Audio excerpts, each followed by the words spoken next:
Сонымен бүгінгі сабақта біз археолог мамандығы туралы оқыдық және тыңдалым мәтіндерінен білдік. Сонымен археолог деген қандай мамандық? Нені зерттейді? Археолог мамандығы ол ежелгі көне заттарды зерттейді, және біздің ата-бабаларымыздан қалған мал шаруашылығын және оларды қалай қастерлеген және қалай оларды баққандығын зерттейтін мамандық. Жақсы. Археолог мамандығы үшін қандай тән қасиеттер болу керек? Мамандықтың иесі болу үшін Шыдамдылық, төзімділік, сабырлық, тапқырлық болу керек. Және де Қазақстан тарихын білетін адам керек. Жақсы. Тағы Менің ойымша археолог мамандығы өз отанын сүйеді. Ол археолог мамандығына керек қасиет, ол табандылық, алған мақсатынан қайтпау, және жасаған жұмысын соңына дейін жасау қасиеттері. Жақсы. Яғни белгілі бір білімге құштарлық қажет, иә? Біз осы тарауда үшінші бөлімде қандай бөлімді таныстық, бүгін соңғы сабағын өтіп жатырмыз деп айттым. Бөліміміздің атауы қалай? Кәсіп пен еңбек. Жақсы, тамаша, дұрыс айтасыздар. Кәсіп пен еңбек бөлімін бүгін аяқтаймыз. Соңғы тақырып археолог құрметті мамандық. Жаңа біз археолог мамандықтың иесі болу үшін қандай қасиеттер керек, археолог мамандығының маңыздылығы туралы түсініктірдік. Сондай-ақ осы тарауда біз әдеби тілдік нормалармен таныстық. Қазір осы қандай әдеби тілдік нормамен таныстық біз? Лексика. Дұрыс айтады. Қазақ тіл білімінің бір саласы лексикамен таныстық. Лексика қай тілден енген сөз? Грек тілінен келген. Лексика нені зерттейді? Сөзді және сөздің мағынасы. Сөз қор және сөз мағынасы. Дұрыс айтасыздар. Қолданыс аясы шектеулі сөздермен таныстық біз осы тарауда. Иә, бөлімде. Қандай сөздерді білдік біз? Тілімізге жаңадан қосылған, тілімізге сөз қорға келген қосылған сөздер қандай сөздер? Кәсіби сөз, термин, сөз, Тыңдап айтамыз. архаизмдер, тарихизмдер. Тарихи сөздер, архаизмдер және историзмдер сөздер. Тамаша, дұрыс айтасыздар. Және жастардың тілімен жаңа сөзге енген сөздер қандай? Олай болатын болса, қазір біз осы әдеби тілдік норманы соңғы бөлімнен тарау болғандықтан бекітеміз. Себебі біз болашақта білім жетістіктерін бағаламай домино тест тапсырамыз. Ұлттық бірыңғай тестілеуге қатысатын қазақ тілді таңдап отырған біздің сыныбымызда оқушылар бар. Олар үшін өте қажет, міндетті түрде білетін білім дағдылар. Сондықтан бірінші тест әрқайсымыз жеке осы әдеби тілдік нормаға байланысты тест тапсырмаларымыз емес. Тест тапсырмалары ашық және жабық тесттен тұрады. Біз ашық тест пен жабық тестті орындауды білеміз, иә? Олай болса, барлықтарға сәттілік, тест жұмысын орындауға кірісеміз.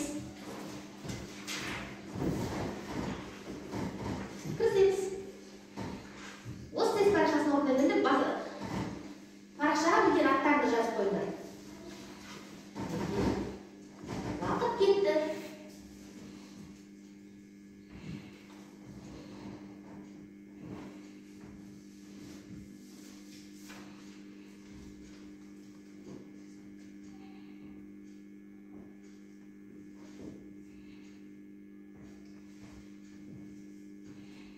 Біздің бағалау жүйеміз бір балдан 10 балға дейін.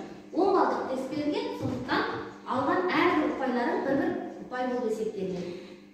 Дұрыс жауаптармен.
tanımalı.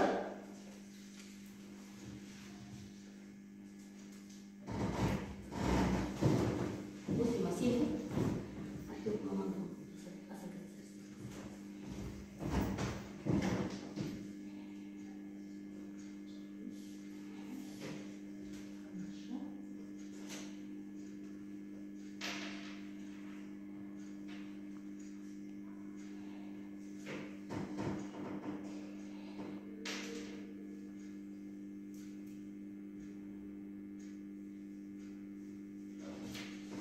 Waktu yang lalu, deskripsi tentang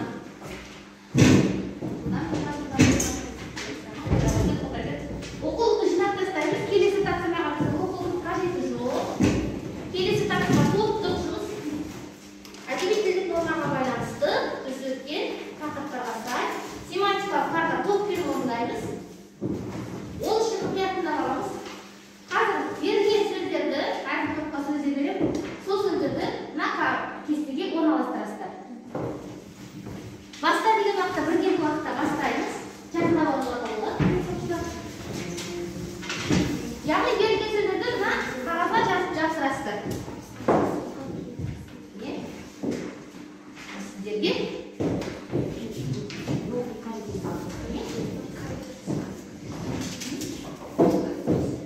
уақыт кетті. Қане дайындығымызды көрсетейік бәріміз. Бір, тоқтаймыз. Екі, әйгерім жылдам тоқтайды. Екі, үш. Біткен кезде тоқтың. Аяқтан жартылып өтесіздер.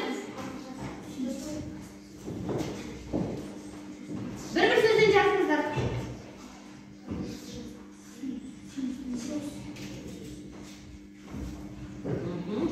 Жақсы, дұрыс. Жылдам.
Hati khusus tas tangan pemenang.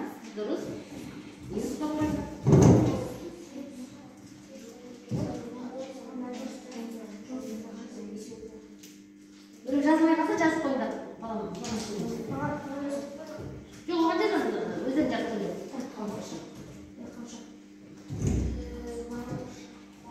Ендеше қандай бал қоясыздар? Қой, беріңіздер қой. Бар ма?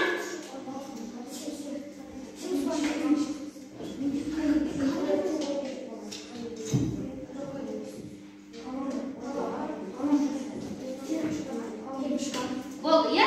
Қай болып бітті тексер? Көрсетеміз дайындығымызды. Дайынсыз бал қой бердік. Неше бай бердіңдер? Сендердің алып тұтқан неше бай бердіңдер? 8. Мен қойында 8. 8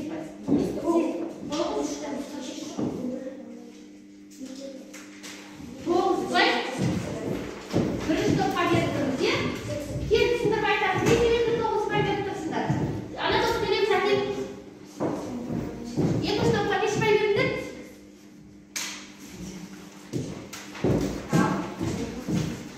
Айта ғой, тез ерке қыласың ел.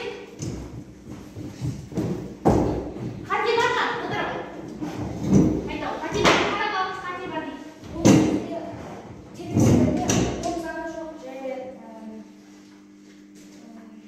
Фонетикасы жоқ. Фонетика бар, оң заңы. Оң заңы қайда жазып қойған? Оң заңның кірмесі деген. Оң заң кірмесіңіз бе? Оң заңы деген қай ғылымның саласына байланысты қолданылатын сөз? Термин қай ғылымның саласында? Сендер өзге жоқ, физика саласында. Ендеше мына оң заңдар қате, ол мына жақта болу керек, иә? Дұрыс. Кіріспе сөздерде бәрі дұрыс, олар тек қауашақ сөзбен кетті. Дұрыс, тамаша. Сондықтан 10 пайдан неше пай? 8 пай. Жақсы, отыра ғой. Келіңдер, сендер ал қатесі бар деп қойыпсыңдар. Дұрыс таптыңдар ма қатесін сендер?